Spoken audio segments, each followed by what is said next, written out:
Imagine un vieux film de série B avec des monstres en caoutchouc, des effets spéciaux dignes d'un exposé PowerPoint et un héros qui ressemble à Flash Gordon sous acide. Maintenant imagine que ce film a été adapté en jeu vidéo et qu'en plus il est vraiment fun parce que je l'ai platine. Bienvenue dans The Deadly Tower of Monsters, le seul jeu où tu peux électrocuter un dinosaure en plastique, jeter un singe géant dans le vide et entendre un réalisateur fou commenter tes actions comme s'il faisait le making of d'un nanar de l'espace. Le gameplay c'est vraiment incroyable. The Deadly Tower of Monsters c'est un hack and slash vertical. Un espèce de God of War cartoon pat, où chaque étage te balance une connerie plus énorme que la précédente.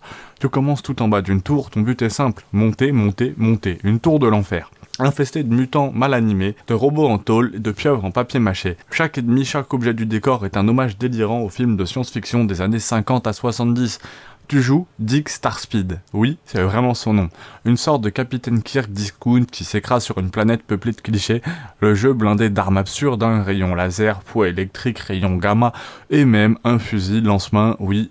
Tu peux ralentir le temps, faire des esquives, et surtout balancer tes ennemis dans le vide, c'est terriblement jouissif. Et ce qui rend le tout encore plus génial, c'est que le jeu est présenté comme le commentaire audio d'un film cheap, avec le réalisateur qui te sort punchline sur punchline à mourir de rire. Genre, on n'avait plus d'effets pour les effets spéciaux, alors on a utilisé le chien du voisin comme monstre final. L'histoire et la narration. L'histoire, tu t'en fous, mais elle est là.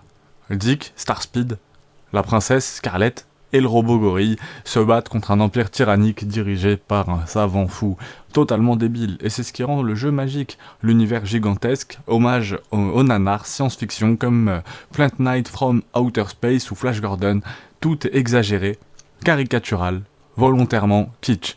Mais tout est pensé, ce n'est pas du mauvais goût par accident, c'est un amour sincère du mauvais goût. C'est comme si Destroy All Human avait couché avec Earth Defense Force, et qu'ils avaient élevé leurs enfants avec des rediffusions de Mystery Science 3000.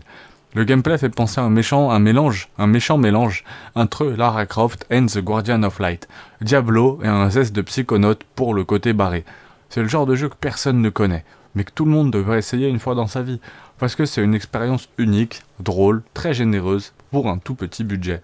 En vrai, The Deadly Tower of Monsters, c'est un des premiers jeux que j'ai platine, parce qu'il était offert sur le PS Plus à l'époque. C'est un jeu qui se prend pas du tout au sérieux, mais qui est fait avec un sérieux hallucinant. Ça va te faire rire, ça va te surprendre, et surtout ça va te donner envie de continuer à grimper cette foutue tour, pour voir jusqu'où la folie va aller. C'est le nanar vidéoludique par excellence, et franchement ça fait du bien. Dans un monde saturé de jeux AAA trop sérieux, un petit ovni comme ça, c'est un petit bol d'oxygène.